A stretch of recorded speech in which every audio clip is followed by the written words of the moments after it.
Hello everyone, Motivate Mike here. I'm going to pull another motivational and positive thinking message out of my famous Motivate Mike cup at random, unknown to me. And this one says, one of the definitions of courage is the willingness to do the right thing in spite of fear. Willingness to do the right thing, not necessarily just something, to do the right thing. What a great quote.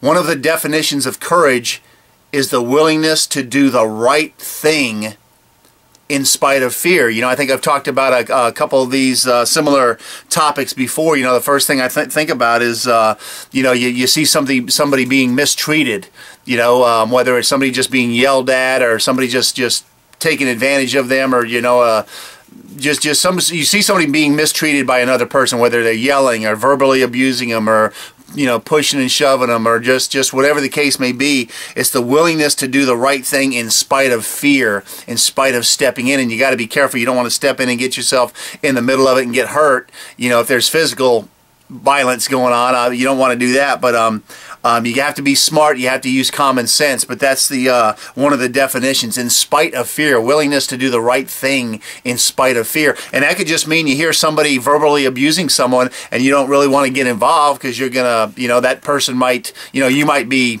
you know, not the strongest person when it comes to verbal, you know, back and forth with someone, especially someone you don't know. But it's in spite of that fear, in spite of the fear of getting involved and the attention going on you and just butting in, whatever it is, that's courage. You know, find that courage. You see somebody being mistreated today, think of this video and see if what little bit, even if it's just walking up to that person who's getting abused and then putting your arm around them and kind of turning them and walking off. What's the person going to do? Start yelling at you too? Let them. You know, especially if you're in a crowded place, you're in a supermarket. Or I think I might have told this story before, but I witnessed that somebody that was working at the store, an employee at the grocery store, was abusing, vice versa. I'm sorry, I was thinking about something else. But the customer was abusing the person behind the deli counter. That's what it was.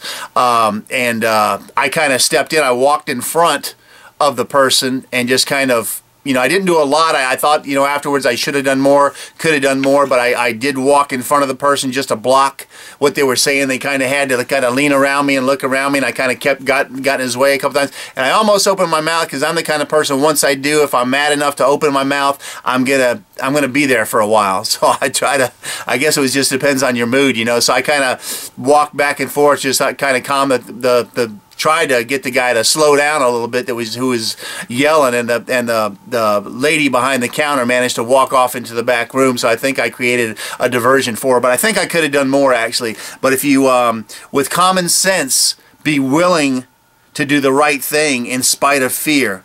The definition of courage, the willingness to do the right thing in spite of fear. So help somebody out today. Get out there and just get started. Good things will happen to you. Click on the next clip and email me at motivatemike@yahoo.com, and I'll send you out a message that relates to a situation or problem that you might be having. Be glad to put it on video for you. Click on the next clip, and I'll see you there. Goodbye.